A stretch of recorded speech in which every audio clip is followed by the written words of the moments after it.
பிரபா கண்ணெதிரே வந்து அனாமிகாவும் வந்து விஜயும் வந்து ரொம்ப நெருக்கமாக பழக ஆரம்பிக்கிறாங்க. இதை பார்த்த பிரபா மனசு கஷ்டப்பட்டு மனசுலேயே அழ ஆரம்பிக்கிறாங்க. அவங்களால தாங்கிக்கவே முடியல. கௌதம் வந்து இந்த மாதிரி ஐஸ்வர்யாவை ஆல்ரெடி வந்து தூக்கிட்டு போக சொல்லியிருக்காரு இல்லையா, அவர் வந்து கால் பண்ணுறாரு. கால் பண்ணி இந்த மாதிரி நான் ஜெயிலில் இருக்கேன், எல்லாத்துக்கும் காரணம் நீங்கள் தான், உங்களுக்கு வேலை செய்ய போய் தான் என்னை ஜெயிலில் போட்டாங்க, ஆனால் நான் சீக்கிரமாக ரிலீஸ் ஆகணும், அதுக்கேற்ற ஏற்பாடு நீங்கள் தான் பண்ணி ஆகணும் அப்படின்னு சொல்லிட்டு சொல்கிறாரு. அதை கேட்டு இப்போ என்ன பண்ணுன்ற அப்படின்னோடனே எனக்கு காசு வேணும் என்னை ரிலீஸ் பண்ணுறதுக்கு அப்படின்னு சொன்னோன்னே ஐயோ இப்போ என்ன பண்ணுறது, எப்படி வந்து நம்ம வந்து காசு வந்து ரெடி பண்ணுறது அப்படின்னு சொல்லிட்டு யோசிச்சுட்ருக்காரு கௌதம். உடனே என்ன பண்ணாரு, ஐஸ்வர்யா நகையை வந்து ஐஸ்வர்யா போட்டு அழகு பார்த்துட்ருக்காங்க. உடனே வந்து இந்த நகையெல்லாம் எதுக்கு இப்போ எடுத்து போட்டுட்ருக்க அப்படின்னோடனே உடனே வந்து தாத்தா கொடுத்த நகை இது, எங்கள் வீட்டில் தான் நகை எதுவுமே தரல, எங்கள் தாத்தா கொடுத்தது தான், எனக்காக கொடுத்தாரு, இது நல்லா இருக்குல்ல கௌதம் அப்படி சொல்லிட்டு போட்டுட்ருக்காங்க. சரி இந்த நகையை கொஞ்சம் அர்ஜென்ட்டாக கொடு, எனக்கு முக்கியமான வேலை இருக்குது, வச்சுட்டு உனக்கு திருப்பி கொடுத்துட்றேன்றாங்க. உடனே வந்து ஐஸ்வர்யா வந்து தர முடியாது அப்படின்ற மாதிரி சொல்லிடுறாங்க. அதனால் வந்து கௌதம் வந்து செமையாக டென்ஷன் ஆயிடுறாரு. ஐஸ்வர்யா கபோர்டில் வந்து வச்சுட்டு போயிடுறாங்க. உடனே கௌதம் வந்து அந்த நகையை எடுத்துகிட்டு நீ தர முடியாது சொன்னால் நான் விட்டுணுமா அப்படின்னு சொல்லிட்டு வெளியே போகிறாரு. பார்த்தா எல்லோரும் என்ன கௌதம் என்ன வச்சுருக்க பையில் அப்படி சொல்லும்போது இந்த மாதிரி நகையை பார்த்துடுறாங்க எல்லாருமே.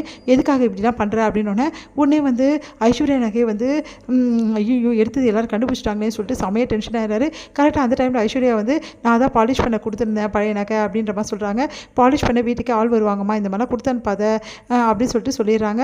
அதனால் வந்து நிம்மதி அடைகிறாரு கௌதம். உடனே கௌதம் வந்து ஐஸ்வர்யா திட்டுறாங்க, உங்களுக்குலாம் அறிவே இல்லையா, இப்படி பண்ணுறீங்களே, எல்லாரும் முன்னாடி வந்து உங்கள் மானத்தை எடுக்கக்கூடாதுன்னு சொல்லிட்டு தான் உங்களை காப்பாற்றினேன், இதோட லாஸ்ட் அண்ட் ஃபைனல் வார்னிங் உங்களுக்கு, என் நகையை தொட்டிங்கன்னா அப்புறம் அவ்வளோதான் அப்படின்ற மாதிரி கபோர்டில் வச்சு பூட்டிட்டு போயிடுறாங்க. சரி இப்படி பண்ணுறாளே அப்படின்னு சொல்லி கௌதம் டென்ஷன் ஆகிறாரு.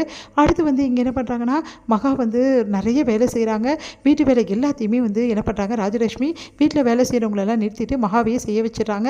அதனால் மகாவுக்கு முடியாமல் வந்து ரொம்ப கஷ்டப்படுறாங்க. நைட்டு வந்து ரூமுக்கு வராங்க. அப்போ மகா வந்து இடுப்பை பிடிச்சிட்டே வராங்க. இதை பார்த்தா வந்து சூர்யா வந்து பார்க்குறாரு திரும்பிக்கிறாரு இதே பண்ணிகிட்ருக்காரு. என்ன இவர் பார்க்குறாரு திரும்பிக்கிறாரு, ஏங்க நான் இவ்வளோ வழியில் அவசரப்படுறேன், ஏதாவது ஒன்று கேட்கலாம்ல அப்படின்னு, என்ன கேட்குறது அப்படின்றாங்க. ரொம்ப கஷ்டப்பட்டு வந்து தைலத்தை வந்து எடுத்துகிட்டு போயிட்டு ரொம்ப கஷ்டப்பட்டு அந்த இடுப்பில் தேய்க்கிறாங்க. நான் இவ்வளோ கஷ்டப்படுறேன், ஒரு தைலமாக தேய்ச்சி விடலாம்ல அப்படின்னா, நீ சொன்னால் தானே செய்ய முடியும் அப்படின்னு சொல்லிட்டு சொல்கிறாரு. சரின்னு சொல்லிட்டு தைலம் தேய்க்கிறதுக்காக வராரு. ஆனால் கையெல்லாம் உதறுது. என்னங்க இது இப்படி உதறுது உங்களுக்கு, பின்ன இடுப்பில் தேய்க்க சொன்னால் எனக்கு உதறாதா, சரி சரி நீ அமைதியாரு நான் தேய்க்கிறேன் அப்படின்ற மாதிரி தேய்க்கிறாரு. லைட்டாக தேய்க்கும் போது மகா வந்து அப்படியே வந்து தன்னை மறக்கிறாங்க. சூர்யாவும் அப்படியே வந்து தன்னை மறந்துடுறாரு கொஞ்ச நேரத்தில். அதுக்கப்புறம் வந்து மகா வந்து அப்படியே பொறுமையாக கேட்குறாங்க, ஏங்க அப்படின்றாங்க.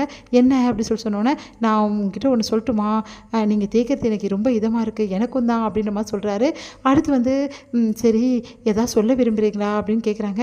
ஒரு வேளை ரொமான்ஸ் தான் நடக்குமா அப்படின்னு சொல்லிட்டு யோசிக்கிறாங்க மகா மனசில். உடனே ஆமாம்மா ரொம்ப முக்கியமான விஷயம் சொல்லட்டுமா, நீ கோச்சிக்க மாட்டியே, நீ திட்டமாட்டியே, நான் எதுவும் திட்டமாட்டேங்க சொல்லுங்கங்க அப்படி சொன்னோன்னே, அது வந்து அன்னைக்கு விநாயகர் சதுர்த்தி அன்னைக்கு நீ வீட்டை விட்டு வெளியே போனல நைட்டில், உண்மையிலேயே வந்து நீ வந்து கோயிலுக்கு தான் போனியா, கோயிலில் தங்கறதுக்கு தான் போனியா, இல்லை வீட்டை விட்டு கோச்சிட்டு போயிட்டியா, இல்லை உனக்கு வேறு ஏதாவது தெரிஞ்சிச்சா அப்படின்னு நம்மளால் கேட்குறாரு. இதுக்கு தான் வந்து கேட்டுட்ருக்கீங்களா, இப்போ ரொம்ப முக்கியமாக அதெல்லாம் நான் சொல்ல முடியாது போங்க அப்படி சொல்லிட்டு, எனக்கு தூக்கம் வருது, இங்கேருந்து முதல்ல கிளம்புங்க உங்கள் வீட்டுக்கு போங்க அப்படி சொல்லிட்டு திட்டி விடுறாங்க.